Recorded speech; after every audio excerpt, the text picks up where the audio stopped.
Hey guys, this is Captain Check, and welcome to Top 10 Most Immersive Skyrim Mods.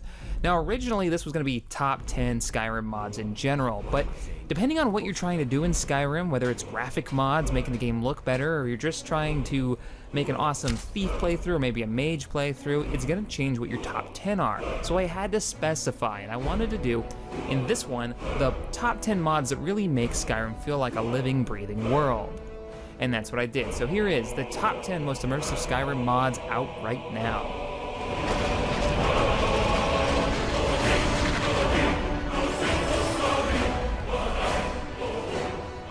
Sounds of Skyrim is an audio project split into 3 parts that, in the end, adds around 460 sound effects to the game world. It affects almost every cell and region in the game. Cliffworm, the mod author, has set out to make every area more immersive by adding sounds that are affected by the time of day, by weather, by the location. So when you're walking around in the city streets during the day, you'll hear things like doors opening and closing, children playing, workers sawing things and hammering, while at night you'll hear cats fighting over territory and dogs barking. Sounds of Skyrim comes in 3 separate packs: the Wilds, Civilization, and Dungeons. Each with its own set of sounds. In Dungeons, you might hear the wailing of the undead. In the Wild, you might hear the soft hum of insects buzzing about. It's a fantastic mod that really makes the world feel alive. Check out some of the sounds.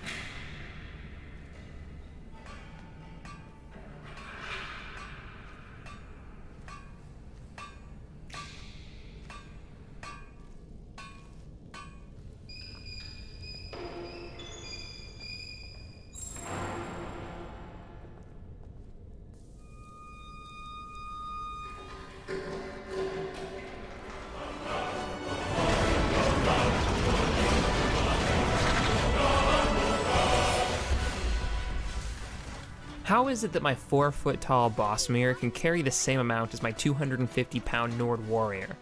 For some reason, I can carry 15 swords, 12 helmets, half a dozen different types of bows without breaking a sweat. It's fairly immersion breaking that every race carries the exact same amount, about 300, whatever the rate is, in Skyrim.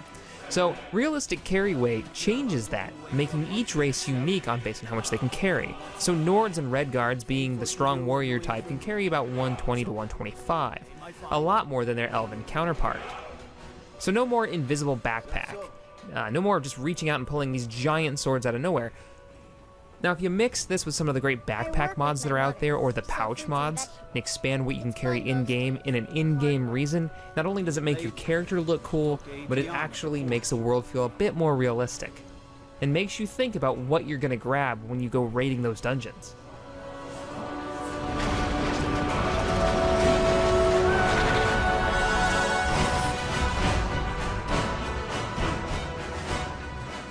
Open City Skyrim is a comprehensive project that aims to bring back at least part of the feel of Morrowind, specifically how most of the cities were a natural part of the world and how you could just walk in without a loading screen. That added immersion and realism, and it goes a long way, probably more than you might even think if you haven't tried this mod yet. Have you ever wanted to ride your horse into the center of Riften? Well, now you can. Need to get some help with some city guards to vanquish a foe? Run toward the gate and the guards will do their duty, jump in and save your ass. The town guards make for some very interesting interaction this way.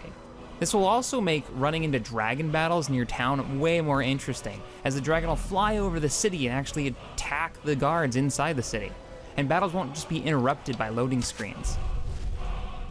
And all the city guards in these battles will be involved in the same way, meaning you have a lot more guards running around. Now, I do warn you, if you don't have a really high-end computer, or at least a decent computer, this may cause some issues. Also, if you're using any mods that change the outside city landscapes, some may not actually work with the mod. Texture packs, though, do seem to work just fine with it.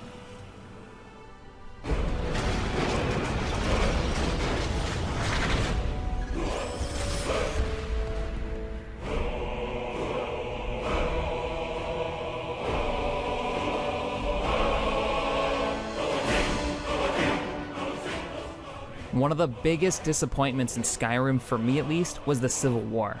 Every town and village you go, there's talk about this horrible war that's tearing Skyrim apart, and yet when I travel the world, I never felt like I was in a country in turmoil fighting a war.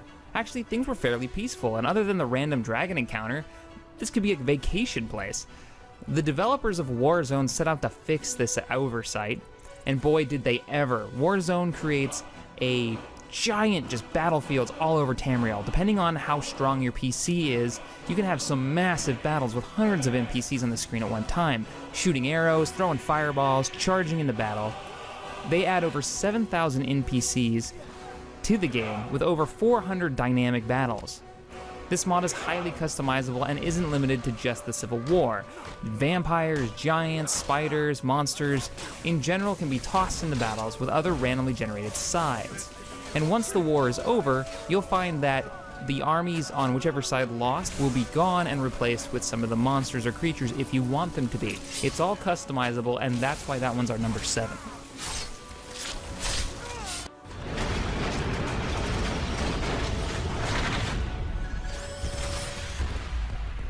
For number 6, I'm gonna cheat and put 2 mods. Not because I couldn't decide, but because each one is different, but both have really cool functionality in the end. So basic needs, the need to eat, sleep, and drink. As time goes by, your character gets tired, needs to have a break, grab a bite to eat, have a swig of his water canteen. It's surprising how this basic functionality makes the world seem massive. When you're planning a trip now, you have to ask yourself, do I pack for 3 days? Do I plan on hunting? Hunting actually will have a purpose at this point. This also gives you a real reason to buy supplies for a journey, giving you something else to spend all that extra gold on. Check out Imps' more complex needs if you really want an extremely detailed and customizable experience, or another option, realistic needs and diseases. This one adds the basics plus a revamped disease system. Both really cool mods. I highly recommend you check them out.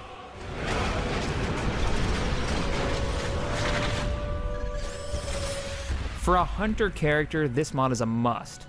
This takes the simple routine of kill and loot on every animal you come in contact with into something much more immersive and interesting.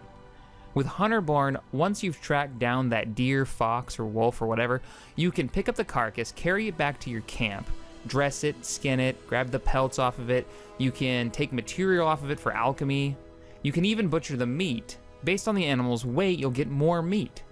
This is one of those mods that mix perfectly with our number 1 when we get to it.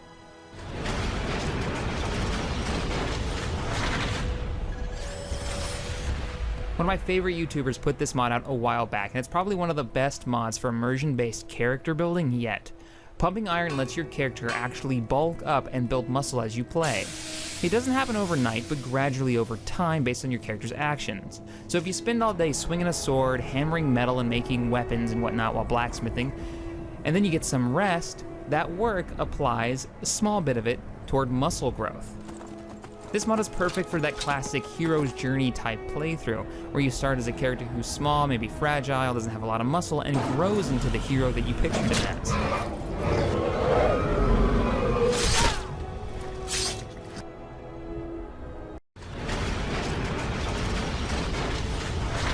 Climates of Tamriel is the definitive weather mod for Skyrim, adding 506 new unique weather systems to the 7 climates of Skyrim.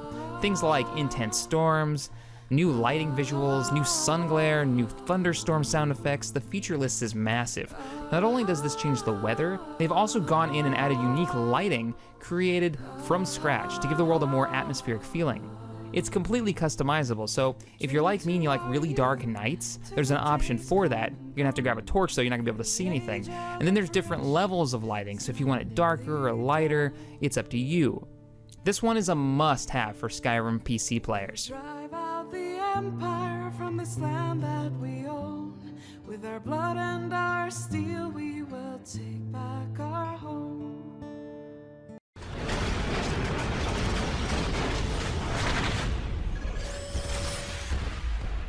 Immersive HUD, aka iHUD, is aimed to provide the immersive feeling you get from having no HUD at all, whilst keeping the usefulness of having one. It takes the permanently visible HUD elements, such as the compass and the crosshair, and hides them when not needed. With a flick of the X key, you can turn on and off your compass, giving you an unobstructed view of the world at all times. It's a simple concept, but it's really powerful to have nothing on the screen but the world itself. And he's gone ahead and added a MCM menu for it, so it's completely customizable. It's simple, elegant, and so effective at really drawing you into the world. And that's why Gopher makes our list again and takes the number 2 spot for most immersive mods.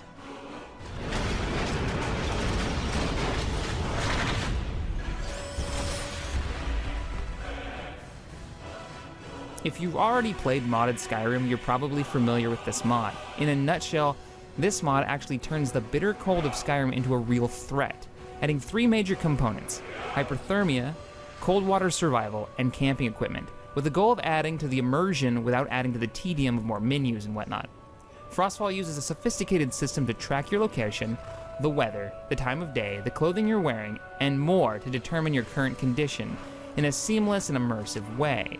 It also features a large variety of craftable camping equipment, including torches, tents, campfires. It's highly customizable and very compatible with most of the other mods in this list, including climates of Tamriel, wet and cold, worn cloaks, like Winter is Coming, that's a great mod. Food mods, timescale, lighting, werewolves, vampire mods, all seem to work with this mod. They really have gone out of their way to make sure this is compatible with the top mods out there. This one, mixed with basic needs, Hunterborn, and Climates of Tamriel, make one of the most immersive versions of Skyrim yet, and a very hardcore playthrough if you're looking for a new challenge. And that's why Frostfall takes the number 1 spot. Now, modding in Skyrim is all about personal taste, how you want to play. Customize and balance your own game to what you find fun. I numbered this video from 10 to 1 because the format is easy and because this is how I see these mods. But each one of these mods is fantastic, and honestly, no better or worse than one before it. It just depends on what you want to change in your game, how you want to play. I just want to thank the modding community for supplying me with hours and hours of awesome content for a fantastic game and a fantastic community.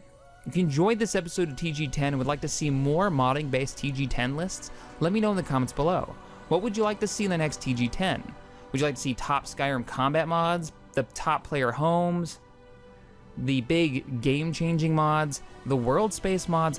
Let us know in the comments below. If you enjoyed this video, hit that like button, subscribe here on TGN for more gaming goodness, or head on over to my channel, The XP Gamers, where we support the modding community. Thanks for watching, and I will see you guys next time.